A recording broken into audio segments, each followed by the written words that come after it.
Hey everyone, and welcome. Today, we're going to peel back the curtain on one of the most powerful technologies out there, machine learning. We're going to break down what it is, where it came from, and why it feels like it's suddenly everywhere. So let's just dive right in with a little puzzle. A puzzle that really gets to the heart of what makes machine learning so incredibly different. Okay, so think about this for a second. You know a cat when you see one, right? Easy. But how would you actually write down a list of instructions, a computer program, to tell a machine what a cat is? Is it the pointy ears? Well, some cats have folded ears. The whiskers? The fur. It gets complicated, fast. And that difficulty, that simple problem, is actually the key to understanding this entire topic.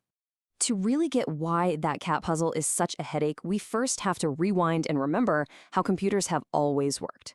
At their core, they are absolute masters at one thing, following our orders perfectly. For example, right? If you want a computer to do some math, you give it a clear formula. You tell it 2 plus 2. You give it the inputs, it follows the rules we programmed, and bam, out comes the right answer. It's totally predictable, it's precise, no surprises. And this same idea works even for unbelievably complex stuff. Like if we want to calculate the gravitational pull between planets, we can use Newton's equations. I mean, they look complicated, for sure, but they're still just a set of explicit, human-written rules for the computer to follow. And that, right there, is the soul of traditional programming. A human expert has to sit down, figure out every single step-by-step rule, and then code it all up. The computer is just this incredibly obedient, lightning-fast calculator doing exactly what it's told. Which brings us right back to our original problem. There is no clean, perfect formula for cats. There are way too many exceptions, millions of variations in breed, color, and angle. So how could you possibly write the rules?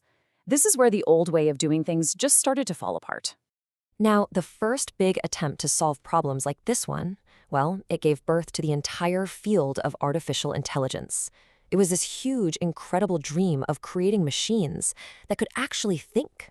The early approach was something called expert systems, and the idea behind them made a lot of sense. If you can't write a simple formula, maybe you can just write a massive rule book. So scientists would literally interview human experts, doctors, geologists, and try to translate everything they knew into thousands and thousands of if-then rules. Yeah, this whole journey really kicked off back in the 1950s, with Alan Turing asking that fundamental question, can machines think? And that led to this whole era of rule-based expert systems, which, to be fair, had some early wins.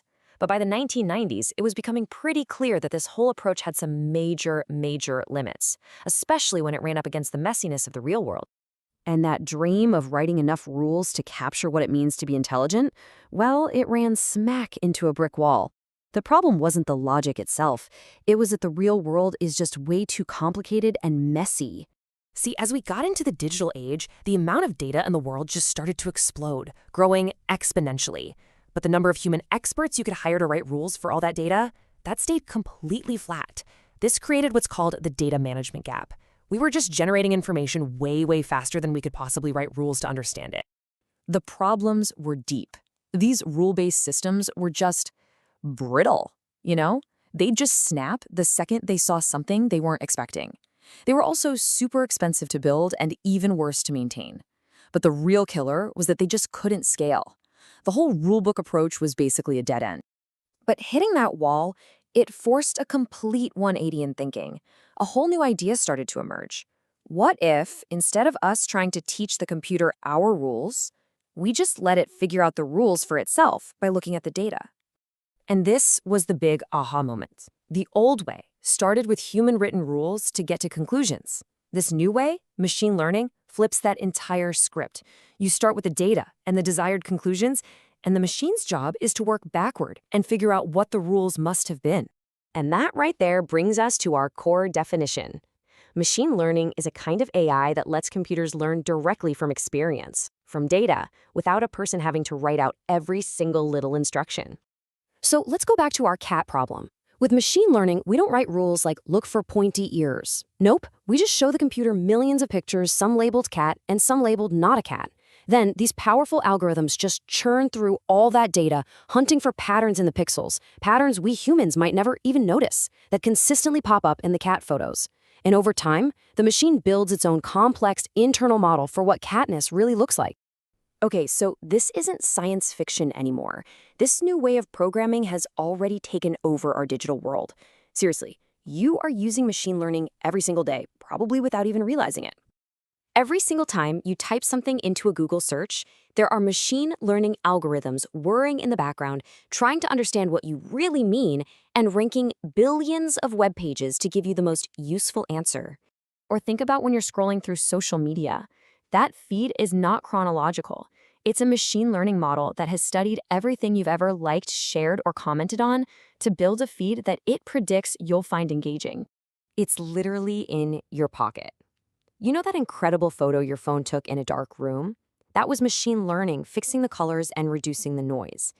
The Face ID that unlocks your phone? That's a model it trained just on you. And the list just goes on and on. It's the recommendation engine that knows what movie you want to watch on Netflix. It's the voice assistant in your kitchen. It's helping banks assess financial risk. It's helping doctors spot tumors on MRI scans. And it's the absolute core technology behind the race to build self-driving cars.